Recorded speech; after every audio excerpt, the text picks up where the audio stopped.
રાખવાનો સમજાય છે. એટલે આ વિજ્ઞાન તમને જેમ છે તેમ સમજાવે છે, જેમ છે તેમ સમજાવ્યું ને. સ્વામીજી અજ્ઞાન વિશે સમજાવો. અજ્ઞાન વિશે હે અજ્ઞાન અજ્ઞાન અજ્ઞાન કેમ કાઢવું, અજ્ઞાન વિશે સમજાવો. અજ્ઞાન તો આ જે બધું આ જગતનું રિલેટિવ સત્ય છે એને જ અજ્ઞાન કહેવાય. હું શરીર છું તે અજ્ઞાન, હું કોઈનો દીકરો છું દીકરી છું તે અજ્ઞાન, આ બધા સંસારી સંબંધો છે તેને અજ્ઞાન કહેવાય. શું કહેવાય? અજ્ઞાન કહેવાય. હા, આ સત્તા સંપત્તિ સંબંધો ને સાધનો એ બધા મારા છે, એ બધું શું છે? અજ્ઞાન છે. આ શરીર મારું છે એ અજ્ઞાન છે. સમજાય છે? આ શરીર પંચ મહાભૂતોનું બનેલું છે અને પંચ મહાભૂતોમાં વિલીન થઈ જાય છે જ કુદરતનું, અંદર રહેવાનું છે કુદરતની પાસે. આપણે માની બેઠા છે કે મારું છે, બસ એ અજ્ઞાન. શરીર છે એ અજ્ઞાન નથી. આ શરીર તે હું છું એ અજ્ઞાન. આ શરીર ક્રિયા કરે છે તે અજ્ઞાન નથી. શરીરની ક્રિયા હું કરું છું એ અજ્ઞાન છે. આ શરીર કર્મો ભોગવે છે તે અજ્ઞાન નથી. આ શરીરના કર્મો હું ભોગવું છું તે અજ્ઞાન છે. અજ્ઞાન કાઢવાનું છે. મન વચન કાયાને બદલવાના નથી. અજ્ઞાન એ માન્યતા છે. શું છે? સમજાય છે? અજ્ઞાન એ માન્યતાઓ છે. એ માન્યતા બુજો કરે છે. અજ્ઞાન માન્યતા બુજી અને અજ્ઞાન નીકળી ગયું તો પછી ક્રિયા ભલે નહીં રહી પણ પછી બોજો રહેતો. જેમાં રૂમાલ છે એ રૂમાલ પૈસાથી લાવ્યા હોય આપણે તો આપણે શું કહીએ કે હું એનો માલિક છું. પણ કુદરત કે છે કોટન તો મેં ઉગાડ્યું, મને ક્યાં પૈસા આપ્યા છે? બોલતા નથી. વગર કોટન બને તો કોટન ને તો પૈસા ના આપ્યા. પણ તમે માલિક છે ને. અને કુદરત કે છે માનો કે કોટન ઉગાડ્યા પછી પ્રોસેસ થઈને તમે રૂમાલ બનાવ્યો અને ખરીદ્યો તોય પછી આ 2-5 વર્ષે પાછું મારી પાસે જવાનું છે તૂટી ફૂટીને. એટલે પહેલા મારી પાસે હતું ને પછી મારી પાસે છે. તો તમે માલિક છો કે યુઝર છો? અને થઈ જઈએ છે એનો માર ખાઈએ છે. તમે આ શરીરના માલિક છો કે યુઝર છો? અને થઈ જઈએ છે એટલે આ માર થાય છે. કહું છું આજે કે અમે લોકો બી બધા મળીને સત્સંગ કરીએ જ ને ત્યારે બધાને એ જ હોય છે કે મારાથી આમ થઈ જાય છે, મને આમ કરવાનું હોય છે. હું કહું છું કે જ્યારે આપણા હાથમાં જ નથી, શરીર બી આપણે નથી, આપણે શુદ્ધ આત્મા છે, એ એક તો રાખવાનું છે. અને કુદરતી બધું થાય છે જે લઈને આવ્યા છે એ તો હવે એટલે હું વૈષ્ણવ ને આ લોકો બધા જૈન, એટલે એ રીતે નથી કહેતી. એટલે એ લોકોની જે પરંપરા ચાલે ને ભલે કરે, એ લોકોનું સ્ટાર્ટિંગ આપણે જે બી કરીએ, પછી હું શું કહું છું કે એક પદ છે તો આપણે એની અંદર મિનિંગ શું થાય છે તો બધાના દિમાગમાં બેસશે. આ તો આપણે બસ એવી રીતે જ જે રીતે મંદિરમાં ફોલો કરીએ છીએ જઈને એવી રીતે જ થાય છે. અહીંયા બી ભક્તિ કરો. હું ના નથી પાછું આવ્યા, આપણને સાયન્સ મળ્યું છે તો સાયન્સ તમે બીજું કશું ના થાય ને તમારે યુકે ને યુએસએ બધામાં સ્ટાર્ટ થઈ ગયું છે. મારો 2 કલાકનો સત્સંગ જ મૂકી દેશે અને ચા નાસ્તો કરીને છૂટા પડે. મારો તો બીજું મગજ મારી જ નહીં કોઈ જાતની. કવિરાજનું પદ ગાવું તો પદ ગાય, કોઈક 10 મિનિટ કીર્તન ભક્તિ કરે, કોઈને આરતીનું મહત્વ તો આરતી કરે, પણ આ સત્સંગ સાંભળે એટલે માથાકૂટ જ નહીં કોઈ. સમજાય છે? અને આ પ્રસંગ સત્સંગ સાંભળશો ને એટલે 2 વસ્તુ થશે. એક તો તમારા પ્રશ્નોનું સમાધાન મળી જશે અને મળેલું હશે તો એ તમારી દ્રષ્ટિ પાછી પાકી થશે. બસ એમાં કઈ નુકસાન તો છે જ નહીં. દાદા ભગવાન પાસે 5 વર્ષ 10 વર્ષ કે 15 વર્ષ રહ્યા તો કે આજ્ઞા નવી હોય? સત્સાધન નવા હતા. આનું આજ ઘૂંટો આવતું ને કે બીજું કઈ હતું? આનું આજ હતું ને 5 આજ્ઞા તેની રીતે, જ્ઞાન વિધિ તેની રીતે અને સત્સાધનો તેના તે. તો 5 વર્ષ રહ્યા કે 15 વર્ષ રહ્યા, આનું આજ હતું ને, પેકેજ તો આજ હતું ને. તો પછી આપણે બીજું કોઈ દિવસ કે કેમ આવો કંટાળો આવે છે આપણને? નહીં. એવી રીતે આ વિજ્ઞાન ઘૂંટ કરવાનું. જેથી પેલું ક્રિયાકાંડ છે ને, ક્રિયાકાંડ, એ ક્રિયાકાંડની દ્રષ્ટિ ધીમે ધીમે મોડી પડી જાય. શું પડી જાય? દ્રષ્ટિ મોડી પડવી જોઈએ. ક્રિયાકાંડ ચાલુ થાય કે બંધ થાય ઇમ્પોર્ટન્ટ નથી. દ્રષ્ટિમાં ક્રિયા એ જ પુરુષાર્થ, એ દ્રષ્ટિ નીકળી જવી જોઈએ.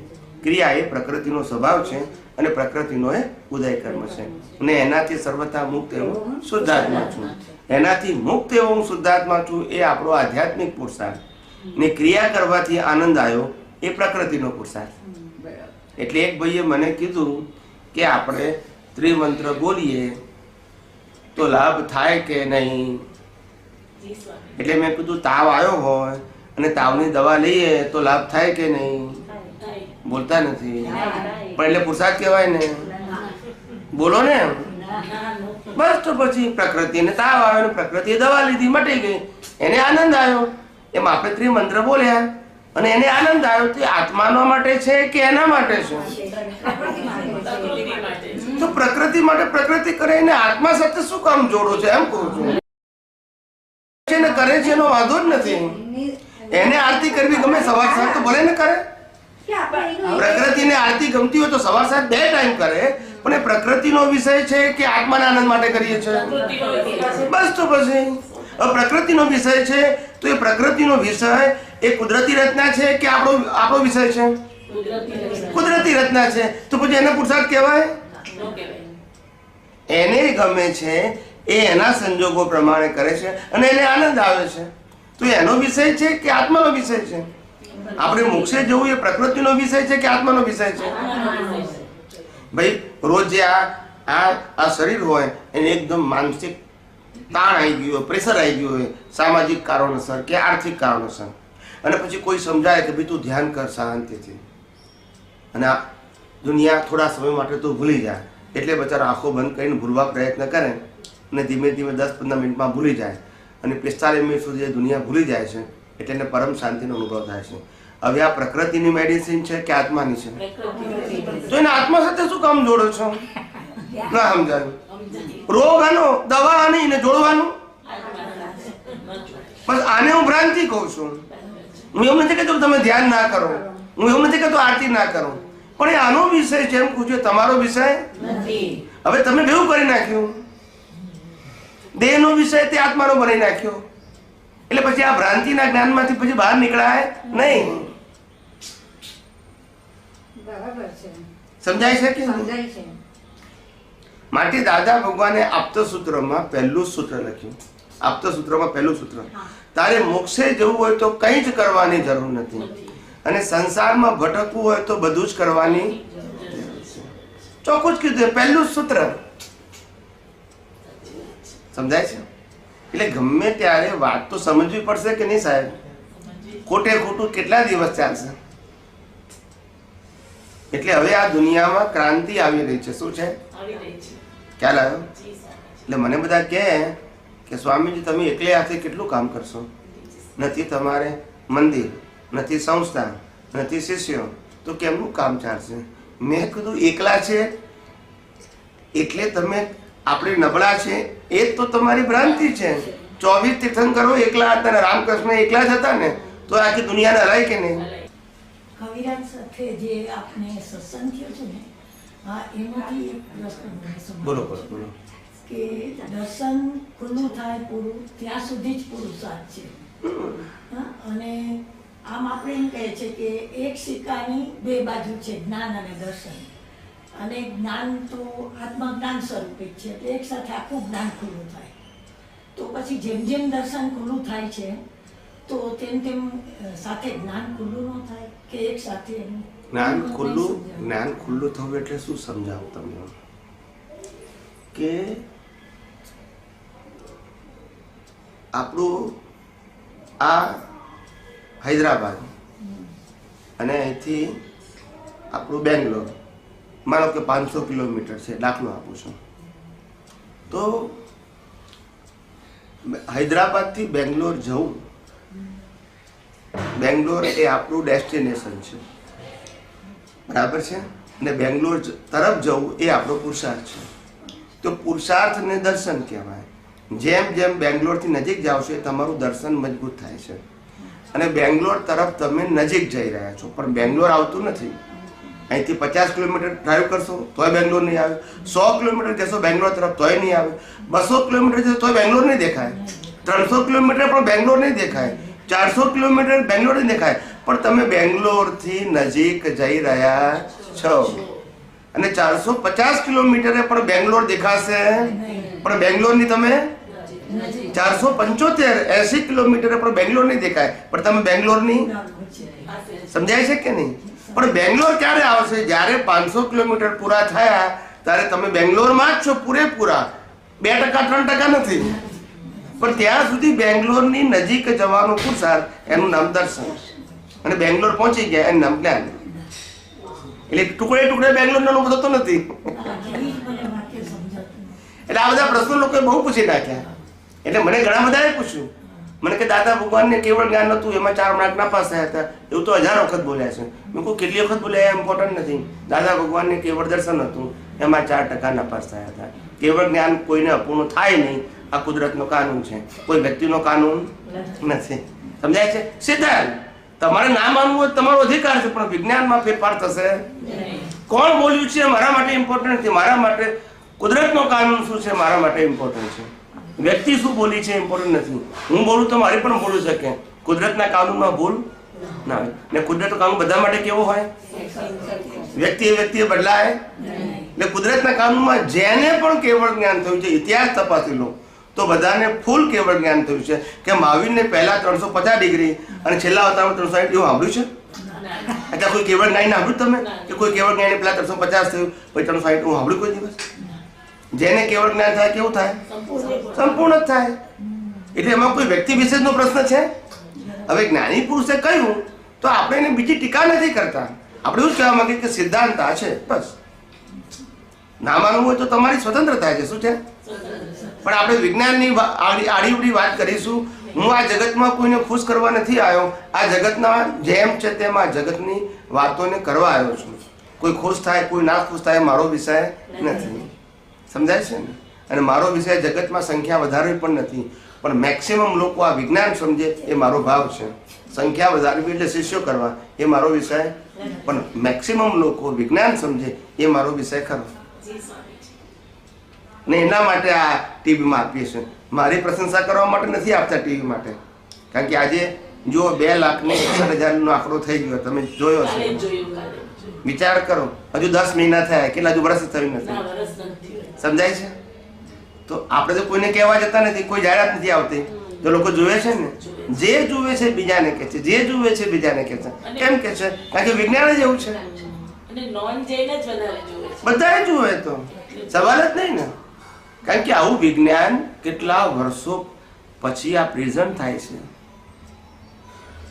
બાકી બધાએ વિજ્ઞાન કહેવાની પ્રયત્ન તો કર્યો જ, એવું નથી કર્યો, પણ એને સંજોગ ના મળ્યા. મને કુદરતે સંજોગ આપ્યા છે. અમે અત્યાર સુધી દાદા ભગવાનની પરંપરાની જ વાત કરતા હતા ને, એમાં અમે ક્યાં ના પાડીએ છીએ? પણ જે દિવસે અમારો ટર્નિંગ પોઈન્ટ આવ્યો પછી અમને સમજાયું કે અમારે હવે આ વાત કરવી નથી, આ રિલેટિવ સત્યની વાત કરવી નથી, અમારે સનાતન સત્યની કરવી છે. પતી ગયું.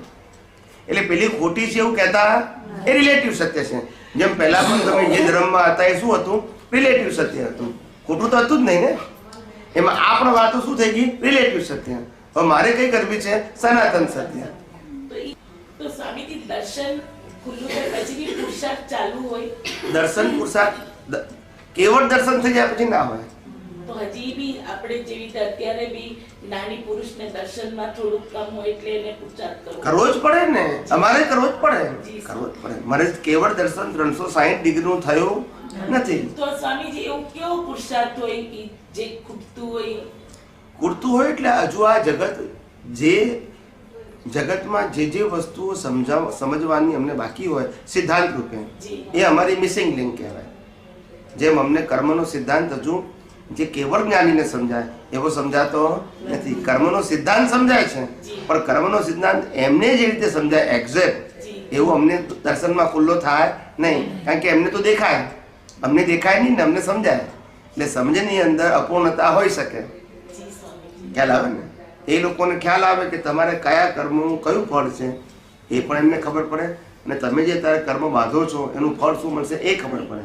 એ અમને ખબર પડે, અમને આશરે ખબર પડે કે આવા કર્મનું આવું ફળ, આવા કર્મનું આવું ફળ, પણ તમે કયા કર્મ કર્યા છે એનું આ ફળ આવ્યું છે એ ખબર પડે નહીં. એમને દેખાય. એટલે કીધું કેવળ જ્ઞાનીને દેખાય, અમને સમજાય.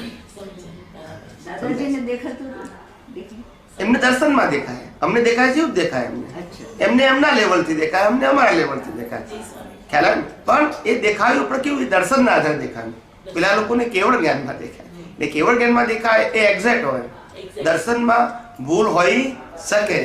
99% સાચું હોય તો 1% ભૂલ હોય, 55% સાચું હોય તો 5% ભૂલ. ભૂલ એટલે અમુક લેવલ સુધી, પછી આગળનું બાકી હોય. જેમ સાયન્ટિસ્ટ હોય તો રિસર્ચ કરે તો આટલું સુધી પહોંચ્યો, પછી બીજો આવે પછી એની આગળની વાત કરે, ત્રીજો પછી એની આગળની વાત કરે. એવી રીતે ખોટું ના હોય, અપૂર્ણ કહેવાય. શું કહેવાય? સ્વામીજી, દર્શન ખુલ્લું થાય પછી બી આપણે અવતારો હોય. દર્શન ખુલ્લું થયા પછી અવતાર એટલા માટે હોય કે મને માનું કે કેવળ દર્શન થઈ ગયું. જી. અમારે પુરુષાર્થ તો નથી, પણ કેવળ દર્શન થતા સુધીમાં મેં 4-5 અવતારના કર્મો બાંધ્યા હોય એ તો ભોગવવા જ પડે. એટલે પણ કેવળ અવતાર, કેવળ દર્શન થયા પછી મનુષ્યનો અવતાર તો એક જ બાકી હોય. એક અવતાર.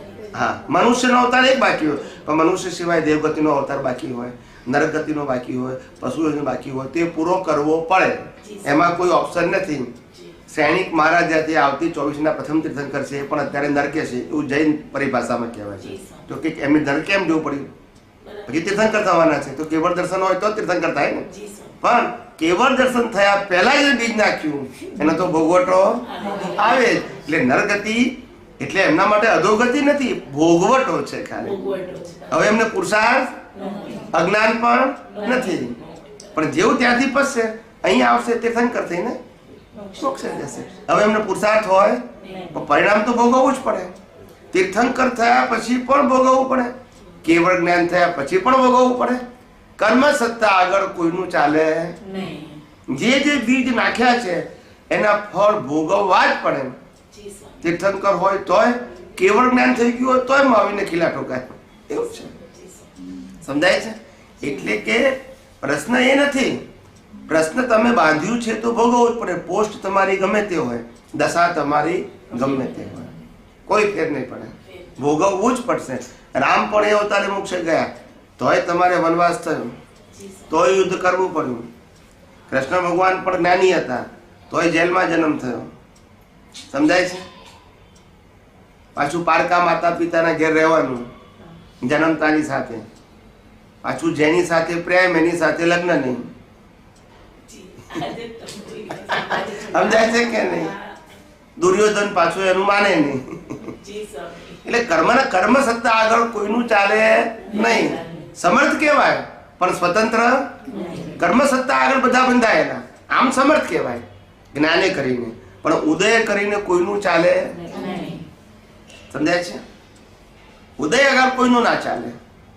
એટલે તો આપણામાં કહેવત પડી ગઈ કે ન જાણ્યું જાનકી નાથે કાલે સવારે શું થવાનું છે. રામને ખબર હતી તો વનવાસ જવું પડે. સમજાય છે? તો આ સત્સંગમાં બેસીએ તો એ દર્શન પૂરું થાય કે આપણે આ દ્રષ્ટિએ કરીને જોવું? ના, ઉપયોગ કરતો. સત્સંગમાં બેસવું એ તો આપણે આ દ્રષ્ટિ મેળવવાનું સાધન છે. પણ પુરુષાર્થ ક્યારે કહેવાય? દ્રષ્ટિનો ઉપયોગ કરો ત્યારે તો જ ખુલ્લું થાય. મળ્યું હોય તો તમારો ઉદય, અત્યારે તમે ભેગા થાય આપણે બધા, એ ઉદય કર્મ છે બધાનો. મારો ઉદય કર્મ ને તમારો ઉદય કર્મ છે. હું બોલું છું તે ઉદય કર્મ છે, અને તમે પ્રશ્ન પૂછો તે. પણ એમાંથી સાર કાઢવું એ દરેકનું વ્યક્તિગત વસ્તુ છે. સાર કાઢવું, વાગોળવું, ઉપયોગ કરવો, અનુભવ કરવો એ વ્યક્તિગત વિષય છે, કારણ કે એ દ્રષ્ટિનો વિષય છે. પણ બોલવું, સાંભળવું, પૂછવું એ ઉદય કર્મ છે. એટલે ઉદય કર્મ ફરજિયાત છે, પણ પુરુષાર્થ એ તમારી સ્વતંત્રતા છે. એટલે આપણે ચિંતન ચાલે, મનન ચાલે, અંદર બધું વાગોળવું, ચિંતન મનન દર્શન પૂરું થવું, એ તમારું દર્શન ખુલ્લું થાય. વાગોળો, પછી સંજોગોમાં એ દ્રષ્ટિથી ઉપયોગ કરો, અનુભવ કરો, એ તમારો પુરુષાર્થ કહેવાય. એનાથી દર્શન ખુલ્લું થાય. એના દર્શન ખુલ્લું થાય. અજ્ઞાન નાશ થયું એ દર્શન ખુલ્લું થયું. સમજાય છે કે નહીં? એટલે અત્યારે જૈનોના આચાર્ય પણ હવે એટલું બધું આ વિજ્ઞાન સાંભળતા થઈ ગયા, કારણ કે એ લોકોને ખબર પડી કે આ વિજ્ઞાન છેલ્લું છે અને ચોપડીથી બહારનું છે. શું છે? આપણે ચોપડીમાં ભણ્યા છે તે સાચું છે, પણ આ તો સિલેબસની બહારનું છે. શું છે? આ સિલેબસની વાત નથી. સ્વામીજી, કોઈ પણ આપણું અજ્ઞાન જે ઊભું થયું, કાંઈ પણ કર્મ એટલે જે પણ ઉદય કર્મ આવ્યો, તો એ આપણે પર્યાય સ્વરૂપે જોવું પડશે કે હું શુદ્ધાત્મા છું ને આ મારું હિસાબ છે એવી રીતે જોઈએ તો છૂટું એમ જ પડી જાય. જોવાનું. કેમ કે ઘણીવાર સ્વાધ્યાયમાં વાત થાય અમે બધા ભેગા થાય કે એક ચીજ જોવું પડશે એવું જરૂરી નથી ને સ્વામીજી. બસ હું ઈ જ આ બધાને સમજાવ્યું નહીં ને એટલે આ હું બધું ઈ જ પૂછવા માંગુ છું કેમ કે એવું થઈ રહ્યું છે એટલા માટે પૂછું છું. એવું જ થાય. તો ધર્મમાં એવું જ હોય. જી સ્વામીજી. ધર્મમાં સ્થૂળ વસ્તુનું મહત્વ છે. શેનું છે? ખ્યાલ આવે ને? એટલે ક્રિયાનું મહત્વ હોય, સામાયિકનું મહત્વ હોય, પ્રતિક્રમણનું મહત્વ હોય, આરતીનું મહત્વ હોય. એ ધર્મમાં મહત્વ હોય જ. જી જી. વિજ્ઞાનમાં છૂટા પડવાનું મહત્વ હોય. શું છે? એટલે આપણે જે ઉદય આવ્યો એમાં પર્યાયો જોવાની જરૂરી નથી ને. છૂટારો તે જ ઉદય છે, તે જ પુરુષાર્થ છે આપણો. સરસ સરસ. શું કરે છે એમાં ઊંડા ઉતરો એ બધું રિલેટિવ સત્ય થઈ ગયું. તો એક એક ક્ષણે છૂટું પડ્યા રાખવું પડે. એ જ આપણો પુરુષાર્થ છે. આપણે સંયોગોમાં ભળી જઈ છે એ જ ભૂલ છે. આપણે તો પાછું વાત તો એ જાય ને, પાછી ભૂલ ભળી જાય છે તે જ ને. તો પુરુષાર્થ શું રહ્યો? એ પાછું છૂટા પડવાનો. ભૂલને વાગોળીને એમાંથી પાછું છૂટું પડવું. વાગોડવાની છૂટા જ પડવાનું. હવે એ તો પાસ થઈ ગયું. તો ભલે ને પાસ થઈ ગઈ, આપણે વાગોડવાની જરૂર ક્યાં છે? આપણે તો નક્કી કરવાનું કે ભાઈ આ સંજોગ મારી છૂટા પ્રકૃતિને પરમાત્માને છૂટા પડવાની દ્રષ્ટિ વગર પાસ થઈ ગઈ, બસ. ફેરથી પાછી આપણે બાકી કરવાની. એ સમય પાછો ફરી આવે કે ન આવે પણ એ તો એ સમયે જે બીજ પડી ગયું હોય તે રિઝલ્ટ રૂપે આવશે. પણ આપણે પ્રશ્ન એ છે કે આપણે વર્તમાનમાં રહેવું છે અને છૂટા રહેવું છે. એક ભાઈએ મને પ્રશ્ન પૂછ્યો જૂના મહાત્માએ વડોદરામાં હમણાં જ કે સ્વામીજી અમે તો જ્ઞાન લીધા પહેલા અતિક્રમણ કર્યા હોય એના પ્રતિક્રમણ કરવા કે નહીં એમ. એ વખતે તો અજ્ઞાન હતું. શું કહે છે? એ વખતે તો અજ્ઞાન હતું તો એના કરવા કે નહીં એમ. મારા કોઈ જ્ઞાન લીધા પછી આપણે દેહના હાથમાં છૂટો પડી ગયો અને મન વચન કાયની અવસ્થા માત્ર કુદરત જ ન માનીએ તો એના ના કરી પણ પહેલાના તો કરવાના ને. મેં કીધું કે તમારી પાસે આજે જ્ઞાન છે એનો ઉપયોગ કરવો છે કે ગઈકાલે જ્ઞાન હતું એનો ઉપયોગ કરવો છે? તો આજે તમે શું છો? શુદ્ધાત્મા. આજે તમે કરતા છો કે કરતા? તો પછી આજે પ્રતિક્રમણ હોય, આજે સામયિક હોય તો પણ કે છે એ વખતે તો જ્ઞાન નતું ને. શું કહે છે? દરેક વ્યક્તિ પોતાની ના સમજ્યા ત્યાં સુધી આર્ગ્યુમેન્ટ તો કરે ને. સ્વામીજી હાર્ડલી પસ્તાવો કરે તો ફરક ન પડે એકદમ કહું પશ્ચાતાપ. તો પછી મેં કીધું કે આપણે છે ને એક દાખલો સમજો એટલે તમને જવાબ મળી જશે. તો કે છે એક ગામ હતું મોટું, એની અંદર 500 વિદ્યાર્થીઓ હતા. છોકરા ને છોકરી બધા 500 વિદ્યાર્થીઓ સ્કૂલમાં સાથે ભણતા હતા. શું કરતા હતા? તે તમારે 20-21 વર્ષ સુધી તો 22 વર્ષ સુધી સાથે ભણ્યા, અપ ટુ ગ્રેજ્યુએટ. બાળ મંદિર, સ્કૂલ, કોલેજ બધું સાથે ભણ્યા ગ્રેજ્યુએટ સુધી. પછી ગ્રેજ્યુએટ થઈ ગયા બધા વિદ્યાર્થીઓ, પછી છોકરીઓ ઘરકામમાં લાગી ગઈ અને છોકરાઓ કમાવામાં લાગી ગયા. પછી 25 વર્ષે લગ્ન થાય છોકરાના એ જ ગામની છોકરી હાથે, જેની હાથે ભણ્યા હતા બાળ મંદિરથી, એની હાથે લગ્ન થાય. લગ્ન થાય પછી એ બંને શું કહેવાય? એટલે એને પેલા ભાઈ બહેન તરીકે જોઈને પ્રતિક્રમણ કરવાનું ને. બોલતા નથી કેમ? પ્રતિક્રમણ નહીં કરવાનું? બોલતા નથી. પ્રતિક્રમણ નહીં કરવાનું. જો હવે હશે છે ના પણ તો પછી અત્યારે બધી કે ત્યાં ભૂલ છે કે પેલી બેમાંથી તો ભૂલ છે કે નહીં?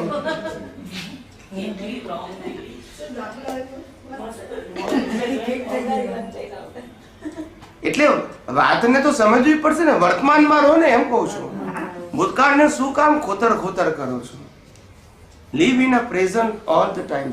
દરેક સમયે વર્તમાનમાં રહેતા શીખો. મને કે પણ જો આપણે અતિક્રમણ કર્યું હોય અને એની માફી નહીં માગીએ તો પછી આપણે કર્મ તો ભોગવવાનું આવશે ને. બરાબર છે? હવે આવું મને કે એટલે મેં કીધું જો એક દાખલો આપું તમને કે તમે આજે તારીખ થઈ 22મી જાન્યુઆરી 2020 2020 બરાબર છે? હવે 22મી જાન્યુઆરી 2020 એ પહેલા 21મી જાન્યુઆરી 2020 સુધી તમે એક્સપાયર થઈ ગયા. યસ કે નો? બોલતા નથી. લાઈફ પતી ગયું તમારું, શ્વાસ પતી ગયા, કર્મનો હિસાબ પતી ગયો. હવે આજે 22 તારીખે તમે આજના માટે છો, ગઈકાલના માટે છો? આયુષ્ય પણ આજના માટે, શ્વાસ પણ આજના માટે અને હિસાબ પણ. તો પછી ગઈકાલનું શું કામ યાદ કરો જેમાં મરી ગયા છો એમાં? બોલતા નથી. ઓલું હિન્દીમાં કહેવાય છે ને, ગણે મૂળને ઉખાડના. જેમાં મરી ગયા છે એને પાછું જીવતા કરવાનું પાછું. ગણે મૂળને ઉખાડના કહે ને એવું. એટલે મને એક ભાઈ કે તમારી વાતો એવી છે ને કે અમારી બુદ્ધિ ચક્રાવે ચડી. મેં કહ્યું પણ સાચી વાત તો સ્વીકારવી પડશે ને તમારે. એ કે છે આવું મેં સાંભળ્યું કે વાંચ્યું જ નથી કોઈ દિવસ. તમારી બુદ્ધિ જ કઈ ટાઈપની છે? આવું કોઈએ નથી કીધું કે છે. ચોપડીઓમાં નથી, શાસ્ત્રોમાં નથી, કોઈ ધર્મગુરુ પણ આવું કહેતું નથી. એવી તમે વાત કરો છો કે છે. તમારા દાખલા એવા કે દુનિયાની કોઈ ચોપડીમાં ના હોય. પણ ડગલે પગે મારા જેમ કે ને કે તમે આવા કર્મ કર્યા તમારે ભોગવવા જ પડશે, તમે આમ કર્મ કરો તમે ભોગવવા જ પડશે. તમે કાલે ભૂલી જાય, ડર લાગવા માંડે, પાછું યાદ આવવા માંડે કે કાલે આવું કર્યું તો એટલે આવું થયું. એટલે ધર્મનો મતલબ જ છે ધર્મ ભયથી જ ચાલે.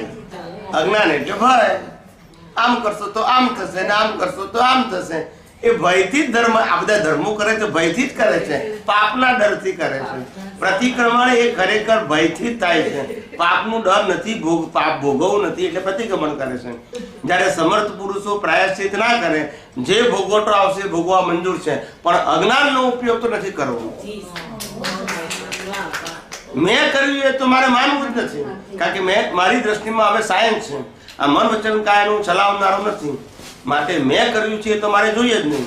કદાચ મારી પરિણતિ કાચી હશે ને બીજ પડી ગયા તો ફળ ભોગવા તૈયાર છું, પણ અજ્ઞાનનો ઉપયોગ તો કરવો નથી. એટલે છેલ્લા અવતારમાં પણ રામકૃષ્ણ મહાવીરને ભોગવટો આવ્યો, પણ અજ્ઞાન એટલે ભોગવટો લાગ્યો. હવે આપણે પ્રતિક્રમણ કરવાથી કર્મો હળવા થઈ જશે, પણ અજ્ઞાન તો પાછું એનું એ જ. આપણે જૈન પદ્ધતિ એમ કે ભગવાનને કિલ્લા કોયડા કેવું દુઃખ હશે એને વેઠું, પણ આપણા અગર અક્રમમાં આપણે આવી રીતે અગર વિચારીએ તો એમને તો છૂટા જ હતા, હોય જ નહીં ને, એને દુઃખ જ નહોતું. હોય જ નહીં. सुबह भी ये बताया, अरे सब दूसरे हैं ना।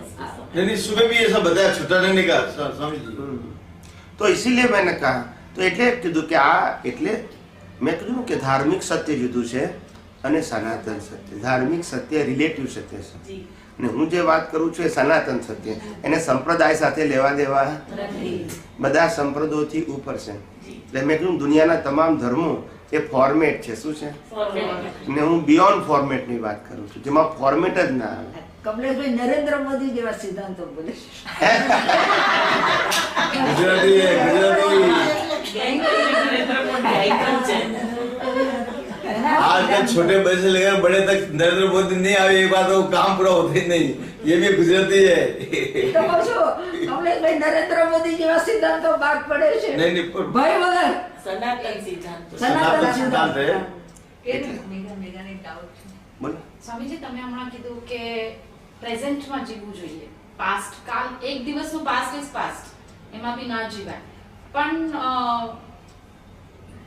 ફોર એક્ઝામ્પલ હ્યુમન બીંગ છે, નેચર છે, જે જીવતા હોય તો કેવી રીતના ડીલ થવું જોઈએ? તો પેલાનું યાદ આવે ને બધું એમ કે છે. આ પણ યાદ આવે તો ભલે ને આવે, વાંધો શું છે? ના ના એટલે સપોઝ એક એક્ઝામ્પલ, હવે જેમ કાલે જે પણ હોય કાલનું સિચ્યુએશન્સમાં, હવે આજે હું જે એક્ઝામ્પલ હું કહું કે ભાઈ કાલે આવું થયું હતું તો આજે આ ના થવું જોઈએ, યા આજે કાલે આવું થયું એટલે આમ, કાલે આમ થતું તો એટલે આમ, તો ઈ એઝ અ પર્સન મારે કેવી રીતના ડીલ કરવું જોઈએ અને મારી સાથે રહેવા વાળાએ કેવી રીતના ડીલ કરવું જોઈએ? કારણ હું જે કહું છું it is irritating to others also in the family. સમજી ગયો. બધાને ઇરિટેટ થાય. મારા પાસ્ટ થી કોઈને શું, પણ એનાથી તકલીફ એઝ અ પર્સન પોતાને બી થાય છે અને ઈ બિહેવિયર કે ઈ ટોક્સ થી બીજાને બી થાય છે. રામનું આયુષ્ય આશરે કેટલું હશે? Approximate in your thoughts, as per you know the history, કેટલું હશે આશરે? ભગવાન શ્રી રામનું આયુષ્ય કેટલું હશે Approximately. એપ્રોક્સિમેટ? આપણે કે એમાં ઇમ્પોર્ટન્ટ નથી કે આંકડા, 100 years. એ વખતે તો વધારે આયુષ્ય હતા. 500 સમજી લે. 1000 વર્ષ, 2000 વર્ષ, 5000 વર્ષ એ વાત થાય. રામ પછી કૃષ્ણ થાય, કૃષ્ણ પછી મહાવીર થાય. એટલે હું તો રામની વાત કરું છું પહેલા. એટલે વખતે 15000 વર્ષ કે જે હશે તે એનીવે તે 15000 વર્ષનું આયુષ્ય દાખલા તરીકે. એટલે એમાઉન્ટ ઇઝ નોટ ઇમ્પોર્ટન્ટ. મારે સાયન્સ કહું છું સમજાવવા માટે, એટલા માટે મેં તમને એમાઉન્ટ પૂછ્યું. તો 15000 વર્ષના આયુષ્યની અંદર રામને વનવાસ જવું પડ્યું 14 વર્ષ. કઈ ના કહેવાથી. હવે જો રામ ગભરાઈ ગયા હોત કે મને આટલા લાઈફમાં મને કેટલી વખત મોકલશે તો ન જઈ શક્યો કે ન એને 14 વર્ષ. પણ રામને ખબર હતી કે મારા ઉદય કર્મની બહાર કઈ કે કોઈ પણ જીવ મારી સાથે કોઈ પણ ડીલ કરી શકવાની ફ્રીડમ ધરાવતું નથી. તો વાય એમ થિંકિંગ અબાઉટ કે આજે કર્યું વારંવાર કરશે જેવું. વાય હું સાંભળે તમને ઓથોરાઇઝ ગણું. This is my mistake. હું તમને ઓથોરાઇઝ ગણું છું કે તમે આજે જે બિહેવિયર કરી છે એ વારંવાર કરશો. That is my mistake of my understanding. કારણ કે એવો પાવર કોઈની પાસે છે જ નહીં. હિસાબની બહાર કંઈ પણ કરવાનું સામર્થ્ય નથી મનુષ્યનું, નથી દેવી દેવતાઓનું. સમજાય છે? એટલે આજે ભૂલ કરી છે એટલે વારંવાર કરશે જ એ માન્યતા જ બ્લન્ડર છે. પણ આપણે માન્યતાથી જીવીએ છીએ કે આજે કરશે કાલ કરશે જ. તો that is our individual mistake of understanding. So how to rectify those individual mistakes? You remove from your vision, not from your action. You are right to remove your ignorance from your vision, but action is compulsory. તમારું અપમાન એક વ્યક્તિ 5 વખત કરવાની હશે તો 5 વખત જ કરશે, 4 વખતે નહીં થાય ને 6 વખતે નહીં થાય. પણ 5 વખત તમે જ્યારે કરશે ત્યારે તમારી બિલીફ તમે પાકી કરો છો. આવું જ કરે છે, આવું જ કરે છે, આવું જ કરે છે, આવું જ કરશે. એ જે હેમરિંગ છે ને એનો લોસ વધારે છે 5 વખત અપમાન કરતા. Now that is to be called the ignorancy. So we destroy the ignorancy. We cannot destroy the circumstances. એને ઉદય કર્મ કહેવાય. અજ્ઞાન એ ઉદય કર્મ નથી. અજ્ઞાન એ તમારી રોંગ બિલીફ છે. એને કાઢવાનું કહું છું. સંજોગોને બદલવાનું કહેતો અને બદલી શકાય એમ પણ નથી. પણ જે સાયકોલોજી છે ને આને આમ કર્યું એટલે ભવિષ્યમાં આમ જ કરશે. That is our wrong belief. So you destroy your wrong belief because of your wrong vision. તમારી વિઝનમાં શું છે? એની પાસે આવું કરવાની સ્વતંત્રતા છે એવું માનો છો તમે. That's your ignorance. આ દુનિયામાં કોઈની પાસે શ્વાસ લેવાની સ્વતંત્ર શક્તિ તો શા માટે તમે માનો છો કે આજે ભૂલ કરીએ કાલે કરશે એમ? એની ફ્રીડમ છે. હિસાબ વગર કોણ કરી શકે? તો પછી પણ તમારું જે ફિયર છે એ ફિયર પાછી અજ્ઞાનતાને કારણે ફ્રી ઉભો થયો છે. એ ફિયર પાછો સંજોગોમાં પાકો થાય છે. આવું જ કરશે, આવું જ કરશે. બસ that should be called your wrong જ્ઞાન and દર્શન. So you have to correct your જ્ઞાન દર્શન. સમજાય છે? બહારનો ભાગ તો ફરજિયાત છે, એમાં ડરવાની જરૂર નથી. કારણ કે કમ્પલસરી છે એટલું તો ખરું જ. પ્લસ કુદરત તમામ સંજોગોની પાછળ શક્તિ પણ મૂકે છે. તો માણસ જીવી જ ના શકે. સમજાય છે? એટલે સંજોગો શક્તિ લઈને આવે છે માટે આપણે વિચારવાની જરૂર નથી. પણ આપણે એ વિચારવાની જરૂર નથી કે આવું બન્યું એવું વારંવાર બનશે જ એવું વિચારવાની જરૂર નથી. કલ્પનાથી જે બન્યું તેને માન્ય કરો કે આજ આપણો હિસાબ છે. પણ આવું વારંવાર કરશે એવું માનવાની કોઈ જરૂર નથી. એ સંજોગાધીન હોય. આજે હસબન્ડ હોય અને જોબ કરતા હોય અથવા કોઈ બિઝનેસ કરતા હોય અને કોઈ કસ્ટમર સાથે તકરાર થઈ ગઈ હોય અથવા તો કોઈને માલ આપ્યો હોય 6 મહિનાથી ને પૈસા ના આપતા હોય અને પછી છેલ્લે એને કીધું થાય કરી લેવું નથી આપવાનું એટલે અપસેટ થઈ ગયો હોય. ક્યાં તો નોકરી કરતા હોય તો સેઠે ખખડાયા હોય એટલે અપસેટ થઈ ગયા હોય. હવે અપસેટ થઈ ગયા એને ઘેર બેઠા પછી ગુસ્સો કર્યો કોઈ નાના કારણસર. એટલે ખાવાનું ખાધું હોય પણ ટેસ્ટ ના લાગ્યો એટલે ગુસ્સો કરી નાખ્યો. હવે એટલે ગુસ્સો કરવો નથી પણ પેલું રિએક્શન તો કોઈ નીકળવું જોઈએ ને. પેલું જે પ્રેશર આવ્યું ત્યાં એટલે આ નીકળી ગયું. હવે જ્યારે ગુસ્સો કર્યો ત્યારે આપણે શું માનીએ છીએ કે જો આ સહેજ આટલું ટેસ્ટ ઓછો વધુ થઈ ગયો માટે ગુસ્સો કરવાનો. એ ગુસ્સો કરતા નથી. they have to do because the pressure and because of your ઉદય કર્મ. હવે આ ઉદય કર્મ કાયમ માટે શું જરૂરી નથી. એટલે આપણે આ સમજવાનું છે કે એની પાસે ગુસ્સો કરવાની સ્વતંત્રતા છે એ મારી બિલીફ ખોટી છે. તો યુ ચેન્જ યોર બિલીફ. સંજોગ તો કોઈને આધીન નથી, એ તો તમારા હિસાબને આધીન છે. પણ તમારી બિલીફ વગર સંજોગે તમને શું કરે છે? દુઃખી કરે છે. સમજાય છે? વગર સંજોગે. આમ કોઈ સાસુ ને વહુ હોય ને સાસુનો સ્વભાવ કડક હોય ને તો જેવો અવાજ સાંભળે ને ત્યાંથી અસર થઈ જાય. એટલે પણ ક્યાં રોજે એમની પાસે ક્યાં સ્વતંત્રતા છે? સમજાય છે? પણ આપણી સાયકોલોજી આપણને હેરાન કરે છે. So remove your wrong psychology and set up in a scientific vision કે કોઈની પાસે મન વચન કાયામાં સ્વતંત્રતા નથી. માટે 5 વખત કે 10 વખત કહે તો પણ આપણો હિસાબ જ છે. 11મી વખત ગમે એટલી ભૂલ કરશો તો પણ નહીં ભૂલી શકે જો હિસાબ નહીં હોય. સમજાય છે? આ વિજ્ઞાન આપણે પાકું કરવાનું છે. And clear your vision without confusion. આ અજ્ઞાન કાઢવાનું કહું છું. હું આની વાત કરતો નથી. અંદરથી રોંગ બિલીફ કાઢો ને, કારણ કે એ જ આપણને ઊંઘવા દેતી નથી. સમજાય છે? આજે સાસુ ને વહુ જમવા બેઠા હતા અને કંઈક વહુએ ભૂલથી મીઠું દાળમાં ડબલ નાખી દીધું, બાય મિસ્ટેક. ફોન બોન પર વાત કરતા કરતા ડબલ નાખી દીધું અને પછી સાસુએ ખાધું એટલે સાસુ ગુસ્સે થઈ ગયા કે તને રસોઈ બનાવતા જ નથી આવડતી, એવું કહી દીધું ગુસ્સામાં. બરાબર છે? હવે પછી તો હાજે બંને રાતે દિન સુઈ ગયા તો સાસુ તો ગસગાટ ઊંઘી ગયા, પણ વહુને આખી રાત ઊંઘ નથી આવતી. કેમ નથી આવતી? પણ અત્યારે તો ઊંઘતી વખતે ક્યાં સાસુ છે? પણ સાયકોલોજી. Now you understand? તો સફરિંગ બોલ્યા તે છે કે આ છે? આ કાઢવાનું છે. આ તો હિસાબ હતો. એ તો રામકૃષ્ણ મહાવીરને ભોગવવો પડે, પણ આ ના હોવું જોઈએ. આ મિસ્ટેક છે. એટલે મારું સાયન્સ આ કરેક્શન કરે છે, આને નથી કરતું. Change your vision, change your understanding.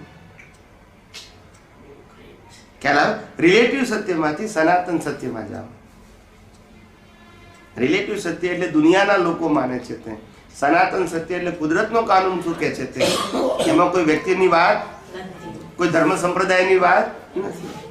બધા માટે એક છે. સમજાયું?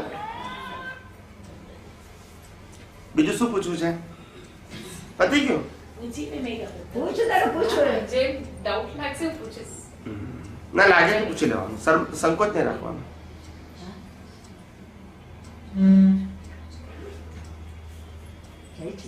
તો લઈ લીધું છે